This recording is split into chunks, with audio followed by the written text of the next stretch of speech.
Craig, will you continue to support Willie, and if so, in what capacity? At this stage, we're still in the fact-finding process. It's obviously before the courts. We need to find out a whole lot more information around circumstance, how it happened, why it happened, etc. But yeah, at this stage, we're definitely supporting him, but we're still in that fact-finding phase. Have you been able to speak with Willie today, and how's he feeling? I personally haven't, but our integrity manager has, and he's given the coach a call as well. He's a mess. He's gutted. He's not in a good space. He hasn't told many people. I think he probably feels a sense of shame, and probably working through that emotion of telling people, including those really close to him. I think he's been bottling it up and hoping it, perhaps might have gone away, and it hasn't. Did he inform the club about this, or has this blindsided you? What was that? Did he inform the club? No. So it's all fresh information for us that we're working through. Craig, are you angry that you weren't told by Willie? Oh, look, I'm feeling a number of emotions. I'm feeling, and the club is, very disappointed, anger as well, but a sense of sadness too, that this has happened. To Willie, he's a good young man deep down, and he's got an issue that needs to be, he needs help with, is my personal feeling. So I feel sad as well as angry. Do you think he has a drug problem? Do you think he has a drug problem, Voz? Is that what you're saying? Potentially, in terms of the cannabis side of things, there's an issue. Not going to shy away from that, and I think the fact we can't really deal with him day to day from a care point of view is a challenge, because obviously to fix a problem you need to confront it and address it, but I think you also need some help, and we try our best from a distance, but it's very hard to fix a problem of this type from a distance. So you weren't told until today. He didn't actually contact the club, and how do you explain that? We found out over the last 24 hours, so yesterday into today. Yeah, that's... And how do you explain that? What's your thinking? You know him pretty well. Why would that have happened? A shame and embarrassment, largely, on his part, and an effort to, if I ignore it, it's going to go away potentially, and, as we know, things don't go away of this type when they're before the legal... Legally, will you support him? Will David Grace be the... David will definitely be involved in some capacity, but Willie's appointed a lawyer, a local lawyer there, and who's appointed a barrister to represent him, and I think there's a first hearing tomorrow. So he's going to challenge it by the sound of it? Or? Oh no, it's just a first court hearing. I don't know the position legally. I'm still getting on top of the facts, but the first court hearing's tomorrow. You mentioned at this stage you're supporting him. Is there a grave risk that this could be it, his AFL career could be over?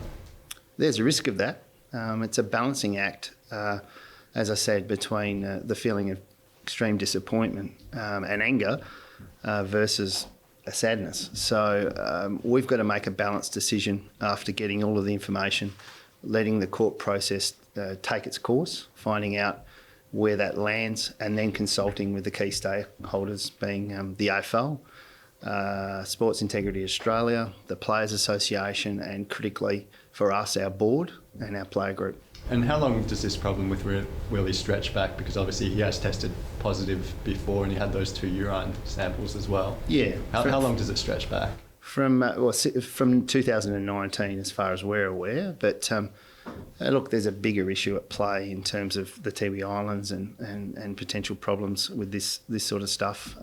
So it's long standing in some sense, but from our point of view, it's from 2019 onwards. How did you find out in the last 24 hours? Through our integrity manager. So Willie spoke to him? Yep. Craig, you said you're gathering all the facts. It sounds like he could face club sanctions in the future. Could the club sack him?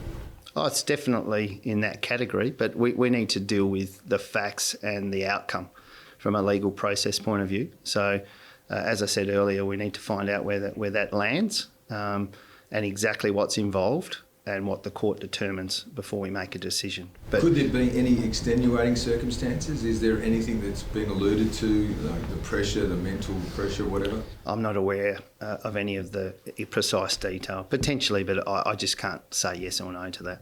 Do you trust him? Anyone up there to... Do you trust Willie?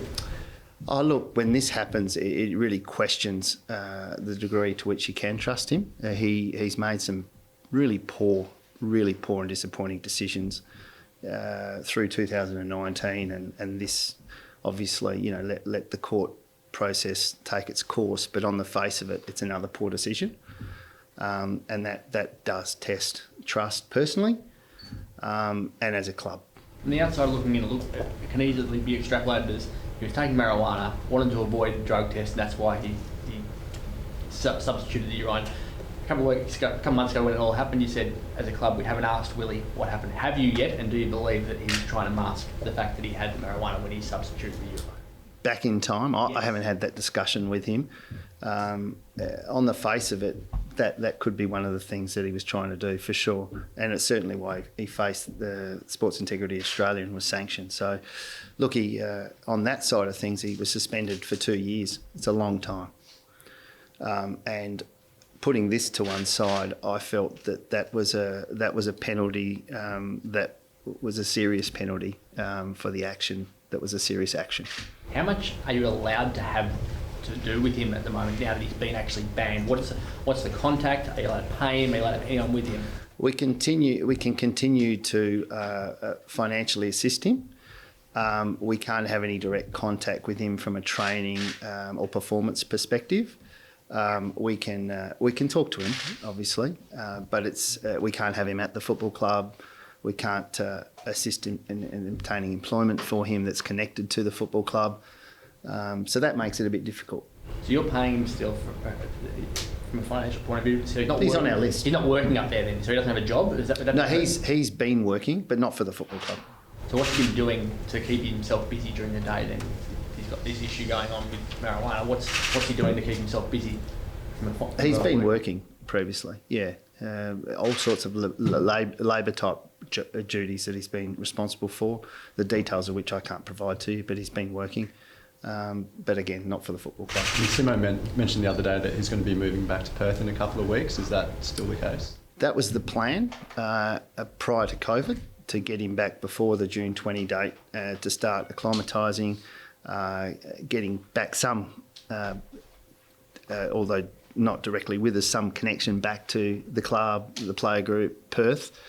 But we're going to have to obviously digest all this, as I said earlier, get all the facts and work out where everything lands. And the timeline now, so with the court case tomorrow, do you as a club make a decision after that tomorrow, or how does that work? Yeah, look, we won't be making anything in a rushed way. We'll be doing it in a calm way once we know all of the information, including the decision of the court and Willie's version of the events. And then we'll balance that up. Craig, besides the delay in telling the club, do you feel let down by him just by his actions?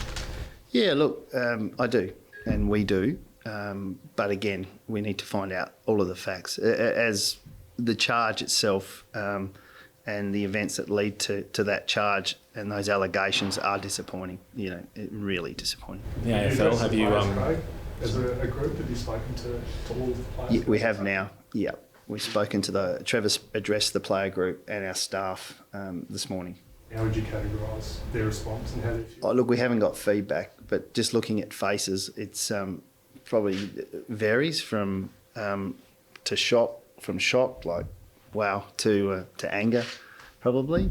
But I haven't had any in-depth discussion with any of the players. Have you had a conversation with the AFL yet? Do you know what their stance at the moment is? Yes, we have as a club. I haven't personally, but we have as a club. We reported it to them. Like us, they want to find out all the information, all the facts, determine where the legal process is, and then make a decision in the cold, hard light of day. He's a really good person at heart. How much will that come into it, your decision as a club? Yeah, I feel that he is. Personally, as a football club, we've got it's a balancing act, between supporting the person, because it's always been a wellbeing issue for us over the last couple of years, and getting him through this and getting him on a path where he can pursue his AFL career and dream and get to live a good life post-footy. So there's that aspect versus we've got really strong values that we need to, and culture that we need to adhere to. And it's not all of us reach the bar every day. So, and none of us are perfect, but look, it is disappointing and it is a balancing act and it's a hard one. The limitations placed on the club in terms of what support you can provide, do you feel now that has been frustrating and may have played a role in this latest incident? The fact that you can't help him direct away from this issue that he clearly has? We felt frustrated in that sense from day one, but it's the legal requirement and there's no way around it. If we were able to support him, hopefully he can get a better outcome quicker. But the law's the law. Do you send someone to Darwin for the case and to speak to him face to face? No, it's on tomorrow.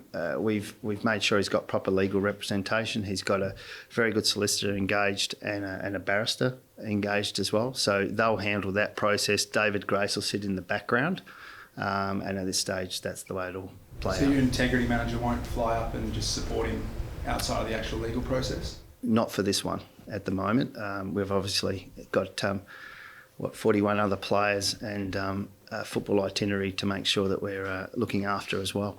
Would you have been more comfortable if he'd spent more time in Perth recently, leading into his transition? Possibly, and not even just recently, John. I think over a longer term, I think it would be good for him to be able to do that amongst us and what we potentially bring in terms of teammates and structure. But you can't do that. Craig, do you think he'll still return to training on June 20? Hard to say. It's going to get back to where things land once we've digested everything. Are you saying, Voz, that you might think it's a bit of a product of the delay and how long it took to... No. Just in answer to John's question, it was more around, and others, it was more around the degree to which you can help him day to day in a physical sense amongst us. So, no, more around that than questioning anything in that sense. It's going to be very hard to keep him on, though, if he's found guilty, won't it? And given the history and your club's culture and the standards you have, it's going to be in a very bad spot. It's a very fine line that he's run with these allegations, for sure. Do you know where he was travelling or what he was doing at the airport? My understanding, he was going back to the Tiwi from Darwin. On another issue, Greg, there was a report in the last 24 hours about a potential trade involving Elliot Yeo and Patrick Cripps. Is it zero any comments? Yeah, I'm not sure where that came from. I wasn't asked about it. And had other things to deal with in the last 24 hours, but no, laughable. Craig, could I just ask you about the development of your reserves team, which is obviously struggling at the moment? Is the development of your players being compromised, do you think, because Definitely. that side's so... Yeah, definitely. So it's a combination of things. We've got a reduced list. So in the past, we've had 45, 46 players with Cat B players. There wasn't a sub rule previously, so now when there's an away game and even on home games, you have to travel to a sub and an emergency on top of that as well. So we've got a reduced list size, we've got the added emergency and medical sub, and then we've got such limited recruiting rights. And we're not in a position to be recruiting players from interstate to play for our waffle team. So there's a gap between amateur standard and waffle standard, which is terrific. We want to maintain the waffle at the highest possible level.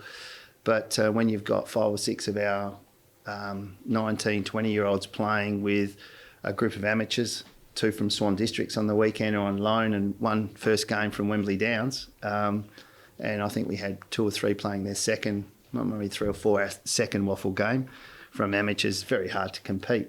But it's not about winning the premiership for us. It's about development, which you've touched on, and it's really hard to get the development outcomes when you have a game that unfolded on the weekend against the Sharks. What do you anticipate being the solution to that to try and increase your prospects? Oh, there's various solutions, I think. One is a broader recruiting rights, and if that's not acceptable, an alignment with another WAFL club, potentially as we've had in the past. But something has to change, or we need to make another decision in a different direction, because it's not. We're patient, we're understanding, and we respect the WAFL competition greatly and its heritage, but we can't have what happened on the weekend for too much longer. Would you anticipate maybe distributing players back to clubs? It's not our preference, no. We'd like them in the one spot if we can, in some form or another, just for their growth and development from a performance perspective together. How's Josh Kennedy looking with his calf injury?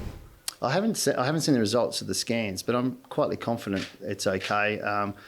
And if it's a tweak of a calf, it's not a long-term problem. It would be a short-term one, I think. But I haven't seen the scan results or received any medical opinion. And Voz, are you saying you're not interested in Patrick Crick? Oh, no, I reckon he's an outstanding footballer. It was more the point around Elliot Yeo. He's a critical member of our playing group. We've contracted him long-term some time ago. He's won 2 Best and Fairest. He's an extremely good person and a critical member of our playing group. And will Chris wanted to move that you'd be interested. Oh, look, it's very. We're interested in all good players, but I'm not going to comment on our list management. Craig, can I just confirm the timeline with Willie? Did he ring you or Trevor or Adam? Peter Staples. Peter Staples, yeah. Sorry, and was the club drug testing him whilst he was suspended? No.